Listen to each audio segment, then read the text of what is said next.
En alguna ocasión he comentado cómo muchas veces las torpezas de los apóstoles han sido torpezas gloriosas porque han posibilitado que Jesús nos haya dejado de su doctrina más preciosa y de mayor hondura evangélica, de mayor hondura espiritual. Lo escuchábamos ayer cuando el pobre Tomás le decía a Jesús: pero Señor, si no sabemos a dónde vas, ¿cómo podemos saber el camino? Bueno, pues si el pobre Tomás no hubiera dicho esas palabras, Jesús no nos hubiera dicho: Tomás, ¿no sabes que yo soy el camino, la verdad y la vida? Una expresión que a todos nos ha resultado enormemente luminosa, que nos da una doctrina de Jesucristo extraordinaria y que no aparece en ningún otro lugar de la palabra de Dios, sino es gracias a la torpe pregunta del pobre apóstol Tomás. Bueno, pues lo mismo ocurre, y además es la continuación del pasaje evangélico de ayer. Parece que ese día estaban los pobres apóstoles un poquito espesos de entendimiento, y así, por ejemplo, leemos: si me conocierais a mí, conoceríais también a mi Padre. Ahora ya lo conocéis y lo habéis visto. Y entonces, en vez de Tomás, el pobre Felipe. Felipe le dice: Señor, muéstranos al Padre y nos basta. Jesús le replica: ¿hace tanto tiempo que estoy con vosotros y no me conoces, Felipe? Quien me ha visto a mí, ha visto al Padre. ¿Cómo dices tú, muéstranos al Padre? ¿No crees que yo estoy en el Padre y el Padre en mí? Lo que yo os digo no lo hablo por cuenta propia. El Padre que permanece en mí, Él mismo hace las obras. Creedme, yo estoy en el Padre y el Padre en mí. Si no, creed a las obras. Pues la torpeza de otra pregunta, la gloriosa torpeza de otro apóstol, que nos abre las puertas a un párrafo verdaderamente antológico, de pura cristología, donde Jesucristo se presenta como el sacramento del Padre, como el rostro humano del Dios invisible a quien nadie ha visto jamás. Dirá luego San Pablo, con la precisión que le caracteriza: en él habita corporalmente toda la plenitud de la divinidad. Es decir, el rostro, la cara de Jesús de Nazaret, el hijo de María Virgen y, según pensaba la gente de su tiempo, el hijo de José el carpintero, la cara, el rostro de ese hombre era el rostro de Dios. El que me ha visto a mí, Felipe, ha visto al Padre. Es decir, el Padre y yo somos uno. Yo vivo en Él y Él vive en mí. Y fijaros que luego lo dirá incluyéndonos a nosotros: Padre, como tú en mí y yo en ti, ellos en mí, que ellos permanezcan en mi amor como yo permanezco en el amor de mi Padre. Es decir, el rostro de la Iglesia va a ser para siempre el rostro de Cristo.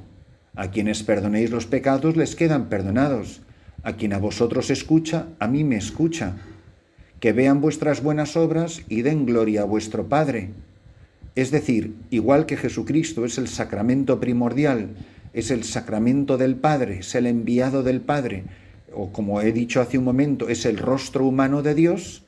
Dios se hace visible en el rostro, en la vida, en la corporeidad de Jesús de Nazaret.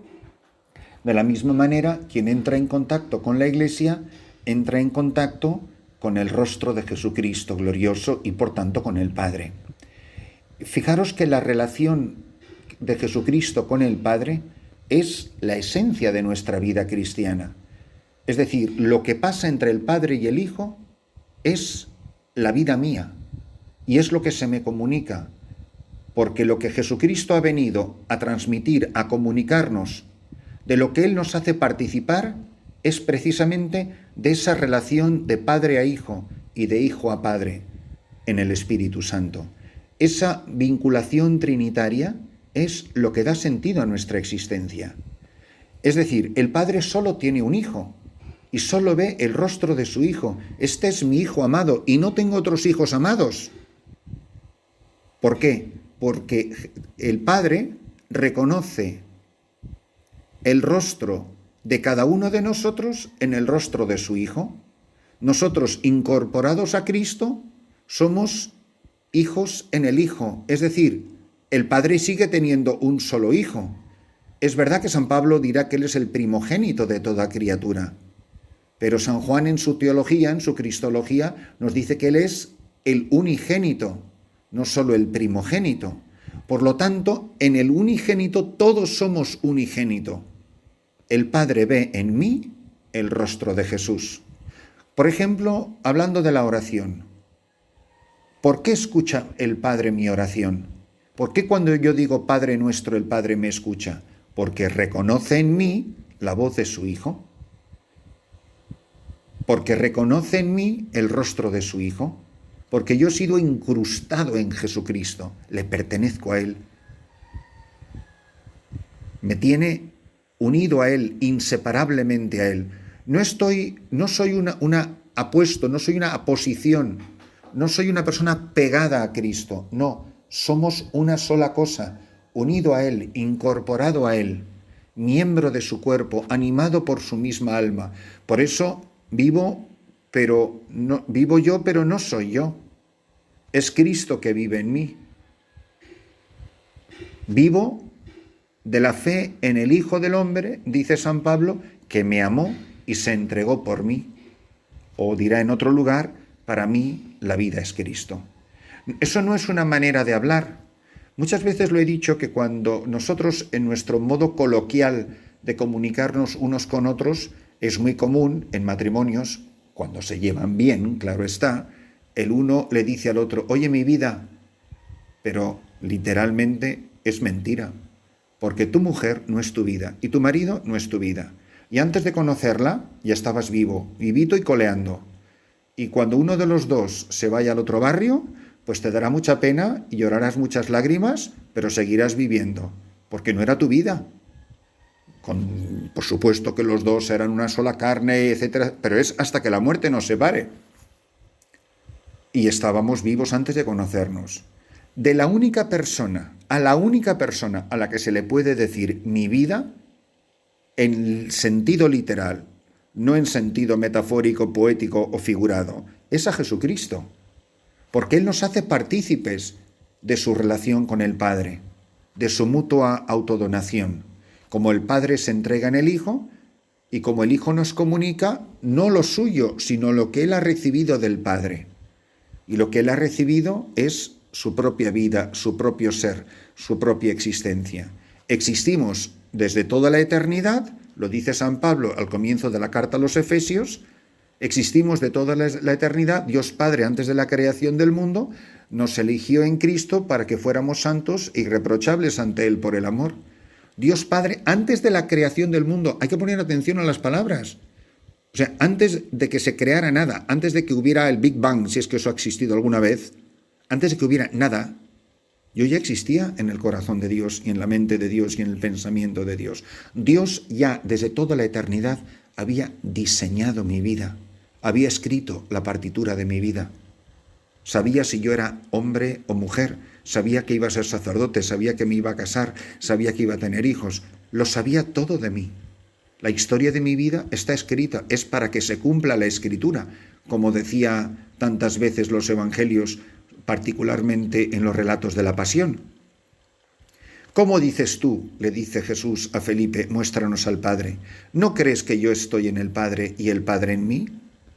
Pero de esa misma relación filial participamos todos. Y por eso en el último párrafo, una vez más con su autoridad divina, añadirá, en verdad os digo, el que cree en mí, también él hará las obras que yo hago, y aún mayores, porque yo me voy al Padre. Y lo que pidáis en mi nombre, yo lo haré, para que el Padre sea glorificado en el Hijo. Si me pedís algo en mi nombre, yo lo haré. El Padre no puede negarle nada al Hijo. Orar es dejar que el Hijo ame al Padre en mí.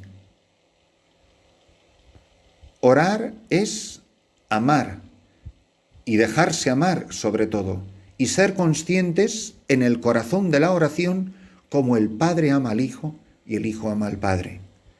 Yo soy testigo mudo, soy testigo perplejo del amor que el Padre y el Hijo se tienen. un amor infinito de mutua donación, y se aman en mí, se aman en mi corazón.